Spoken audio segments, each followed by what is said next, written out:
ये वो ज़मीन है जिसने कभी पानी को अपनी पहचान बनाया था, जहाँ दरिया गाते थे, खेत लहराते थे और लोग कहते थे पाकिस्तान नदियों की सरजमीन है। मगर आज यही ज़मीन प्यासी है, दरिया सूख रहे हैं और हम खामोश तमाशाई बने हैं।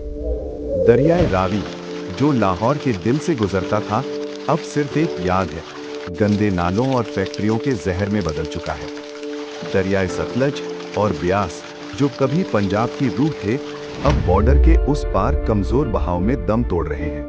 और सिंध का बादशाह इंडस रिवर, जो कभी पहाड़ों से समंदर तक जिंदगी ले जाता था, आज रेत के ढेर और सियासत की भेंट चढ़ चुका है। ये कहानी सिर्फ पानी की नहीं, इंसान की भी है। मोहम्मद बख्श, जुनूबी पंजाब का किसान, कहता है कि पिछले 5 सालों में ना फसल वैसी रही, ना बारिश वक्त पर।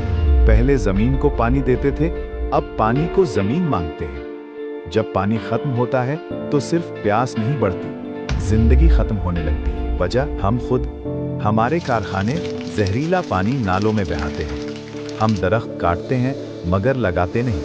हम बारिश के पानी को जाया करते हैं और दरियाओं पर सियासत करते हैं। क्लाइमेट चेंज ने रही सही कसर पूरी कर दी। बारिश कभी ज्यादा, कभी बिल्कुल नहीं।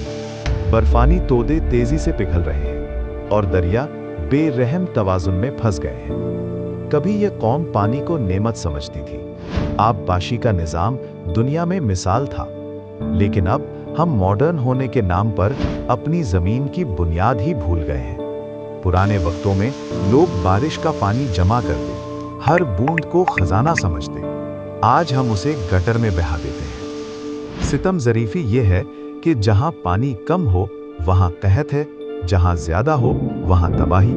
सैलाब आते हैं तो घरों को बहा ले जाते हैं और जब रुकते हैं तो जमीन चटक जाती है। ये दो इंतहाओं के दरमियान पाकिस्तान का हर शहरी प्यासा है। मगर कहानी खत्म नहीं हुई, अब भी उम्मीद जिंदा है। नौजवान नस्ल आगे बढ़ रही है। Rain water harvesting, tree plantation और अवेयरनेस के जरिए जमीन को बचाने की कोशिश में है। हर वो शख्स जो एक दरख्त लगाता है, एक नई नदी को जन्म देता है।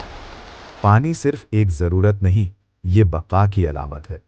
अगर हमने आज पानी की कदर ना की तो कल हमारी कहानियां प्यास में खत्म हो जाएंगी।